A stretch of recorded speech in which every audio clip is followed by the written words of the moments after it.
baiboly? Ahoana ho ny baiboly? Fampianarana ara-baiboly mitohitohy arahanao eto amin'ny Open Radio, iarahanao amin'ny namana Richard Andrianjatovo. Ahoana ho ny baiboly? Ahoana ho ny baiboly?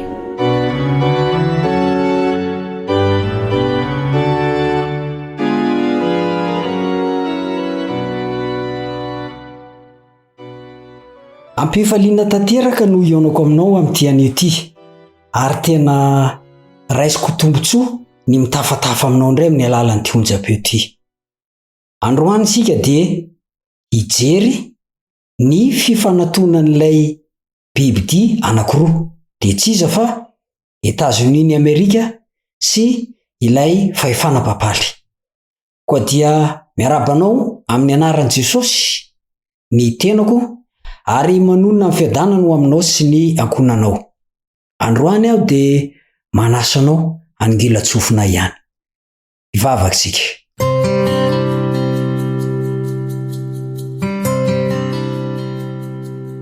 Ankasitrahana tompony fanomezanao anay fotoana tahaka izao, ry raina izay ny an-danitra. Tianay raha mba hiteny aminay ianao. Avy aloha ny fahadisoanay, avy aloha ny tsy fombiazana rehetra. Meteza anao mba hijery amin'ny masom-pitiavanao, mba hianatra anay ianao. Mamelany heliko hoe satria mpanota tsy mendrika izay. Taio ty namana izay miara-mianatra ny soratra masina amiko ity, mba tsy ho adininao izay rehefa hiverina any amin'ny raha ho an-lanitra ianao. Avelanao ny fahotany, ny fahadisoany rehetra, ny ankohonany ho tahinao. Ary anisany andova fiainana mandrakizay miaraka izay. Amin'ny anaran'i Jesosy no angatana izany. Amen.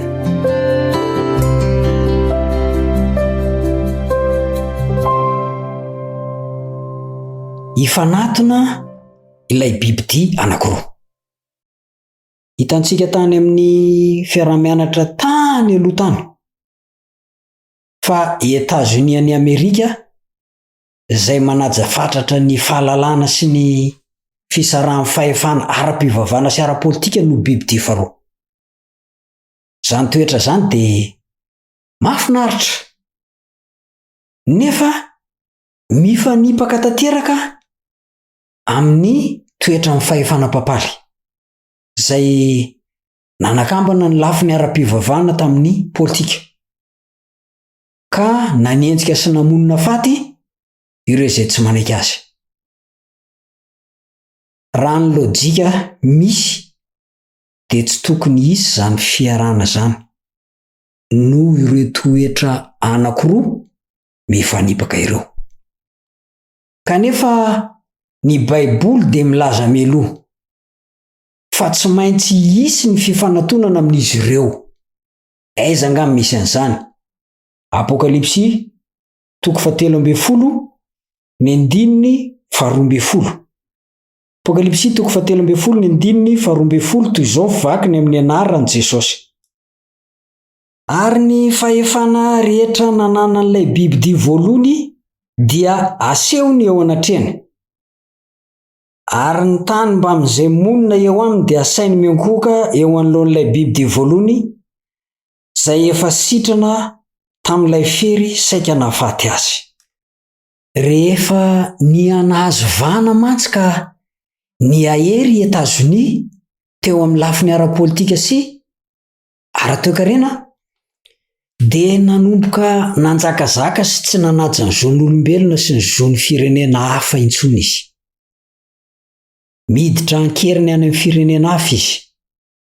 Nefa mangina tanteraka izao tontolo izao manoloana ny fanjakazakana nataony. Izy amintsika indray moa tsy malala fa omena azy ny anarana hoe gendarme du monde. Miamanakaiky ny fitondran-tena sy ny toetra ny Vatican izy. Na dia ny fanalavitra aza ny foto-kevitra ny joroan'izy roa ireo, katolika ny Vatican ary protestanta kosa ny Amerikanina, dia efa mifandray tanteraka izy ankehitriny. Nisy mihitsy ny fankalan'ny Amerikanina fatratra ny fiangonana katolika romanina taloha, tany ho any amin'ny taona 700 tany zany. Ka lasa nisy antoko politika antsoina hoe American Party, mpanohitra katolika io tamin'ny taona 1790. Teraka ihany ny fifandraisana ara-diplomatika teo amin'ny tany rotonta ny taona 1790 hatramin'ny taona 1790 na dia somary tapaka aza zany ny taona 1790. Taorin'izay dia nitoy ihany ary nanomboka hatreo dia tsy nisy fahatapahana intsony mandrakity ny androany.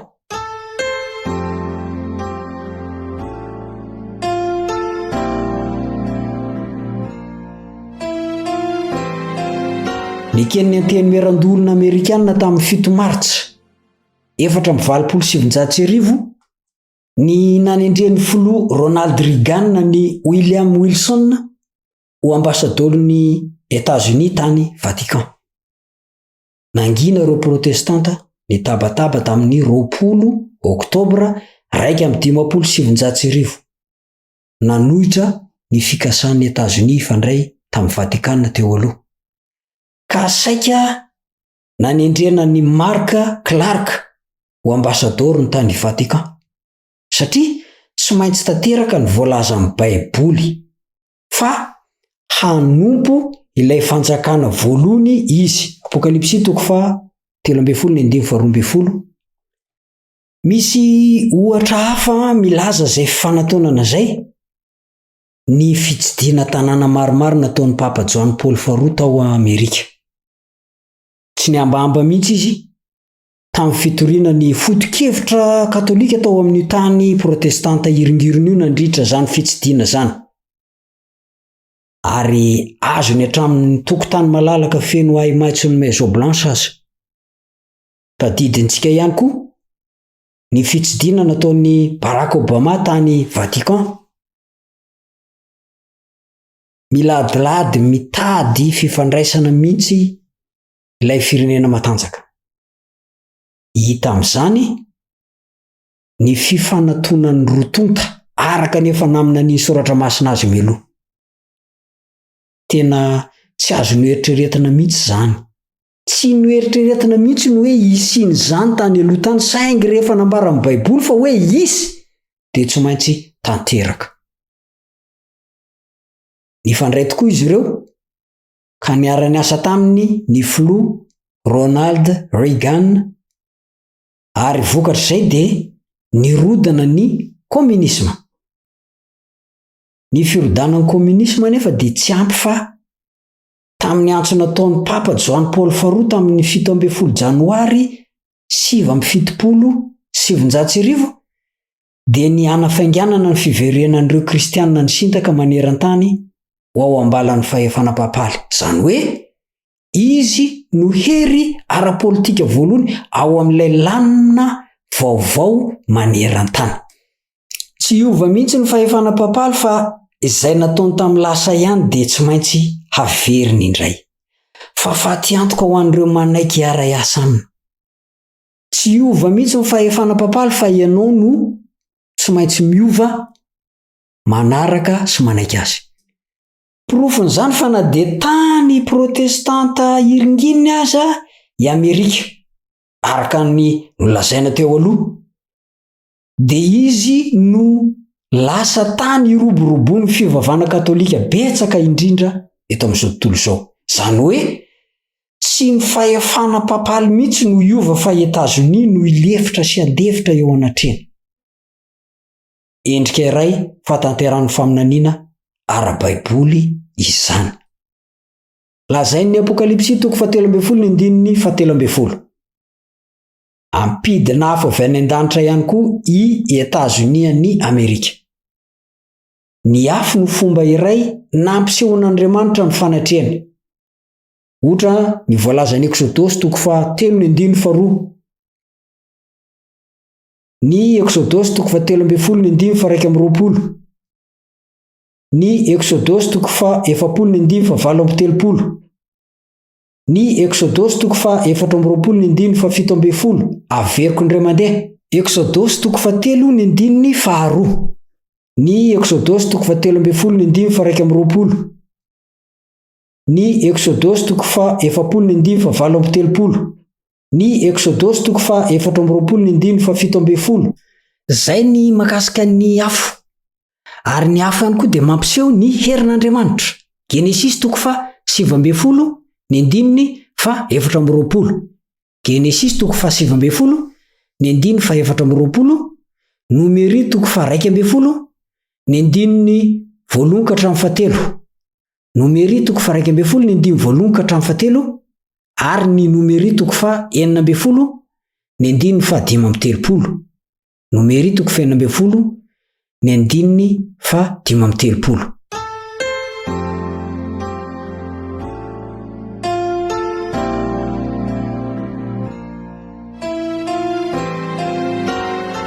De mbola afo ihany koa no andringianany amin'ny faran'ireo izay manohitra azy sy anadiovany ny tany hoy ny Petera 2:7, ny 10. Petera 2:7. Rehefa ny fanandrina tamin'ny mpanompo ny bala tao an-tampony tendrombohitry Karmela ny mpaminany Eli, dia ny firotsan'ny afo noho ny fanarana ho mariky ny Andriamanitra tena izy. Zany tantara zany dia amin'ny Mpanjaka 1:7, ny 10:420 tapany 2. Mpanjaka 1:7, ny 10:420. Fahagagana ny firotsan'ny afo toy izany, ary famantarana fa eo Andriamanitra. Tahaka izany ihany koa ny famantarana sy fahagagana amin'ny endrika sandoka avy ao Etazonia. Apokalipsy 7:7. Mario fa saika avy ao Etazonia daholo neny karazam-piangonana miantsoantso famantarana sy fahagagana io no miainga. Izay tsy manasitrana sy manao fahagagana dia verina toany hoe tsy misy Andriamanitra. Nampitandrina an'izany anefa Jesosy. Araka ny voalaza ny Matthieu 4:20 fa na dia ny olom-boafidy aza dia ho fitahina. Ary ny Paoly apôstôly dia ny teny mafy mihitsy fa misy fahagagana sandoka araka ny voalaza ny Tesalonianina 2:2, ny 9:7 sy ny 9:10. Lasa lavina ny fahamarinana ara-baiboly fa hiazakazana ny fanasitranana sy ny fahagagana ho famantarana. Azadilo fa Satana sy ny mpanompony dia mahavita manao fahagagana ihany koa. Vakeo ani ny voalazan'ny Exodosy 7, ny 10:12, dia ny 10:20, ny 10:20 sy ny 10:20, ary ny Exodosy 9, ny 10:7. Rehefa tany Egipta ny zanak'Israely dia nanao fahagagana Mosesy, dia mba nahavita koa mpanompo ny Farao ireo pisikity sy ireo mpilalao angatra, mpiantso velo. Ny firesana amin'ny angatra na ny spiritisme na ny finoana fa misy fanatsy mety maty dia mianaka betsaka ao Amerika, ary tafiditra hatrany am-piangonana mihitsy zany. Amin'ny alalan'ireny fiantsoana velo ireny dia betsaka ny fahagagana mipoitra. Kanefa ny Baiboly dia miteny fa maty tokoa ny maty. Genesis 2, ny 10:7 sy ny Pitoriteny 7, ny 10:5. Dia mbola piko Isaia 20, ny 10:7 averiko. Genesis 2, ny 10:7. Pitoriteny 7, ny 10:5. Isaia 20, ny 10:7. Iza izany ireny iresany ireny? Satana ireny manao fahagagana ireny, ary io spiritisme io ny fitaovana iray nomeny any Etazonia andresena lahatra n'izao tontolo izao, anaiky ilay biby dia voalony. Voalazan'ny Apokalipsy 7:7, ny 10:7 zany. Tsotra ny antony, mba hanangonana ny olona marobe haringana miaraka aminy. Apokalipsy 7:7, ny 10:7. Apokalipsy 7:7, ny 10:7. ho vitany satana amin'ny alalan'ireny fisehoana sy fahagagana mandainga reny ny amitaka olona marobe ka lasa latsa-danja ny famarinana amin'ny baiboly vokatra izany. Azadio fa raha vao mino ny fisian'ny fanahy tsy mety maty aorian'ny fahafatesana toy ny nahazo ny Adama sy Eva ny olona na ny fiangonana iray, dia latsaka ao anatin'ny fitaka lalina izy izay. Ka izay rehetra inony sy lazainy ary toriny ampianariny dia lainga avokoa, satria mitarika lainga maro fa tsy iray fotsiny ihany ny finoana fa misy fanahy tsy mety maty amintsika olombelona. Ny eglizy ihany koa dia mino fa mbola misy fiainana ambadiky ny fahafatesana, ka dia tafaray ny tisomanina. Tafaray ho azy amin'ny Amerika izy izany satria mitovy ny tadin-dokanka. Te hisarika ny sainao fotsiny ary namako ho amin'ny finoana sy ny fanekena fa tsy maintsy ho tanteraka izay voalaza amin'ny baiboly, satria azo atokisana ny fanambarana.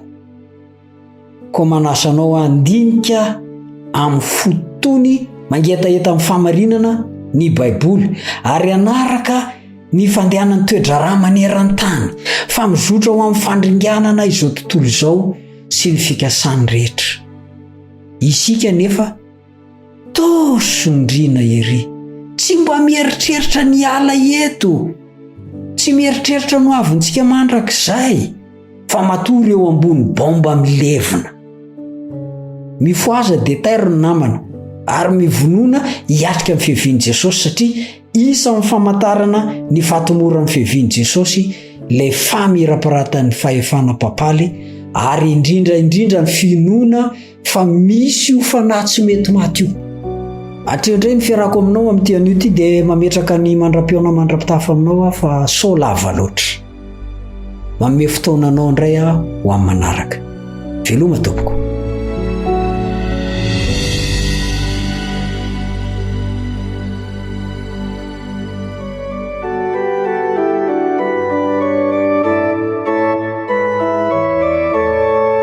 Ahoana hoy ny baiboly? Ahoana hoy ny baiboly? Fampianarana ara-baiboly mitohitohy arahanao eto amin'ny Upfare Radio, iarahanao amin'ny namana Richard Andrianjatovo. Ahoana hoy ny baiboly? Ahoana hoy ny baiboly?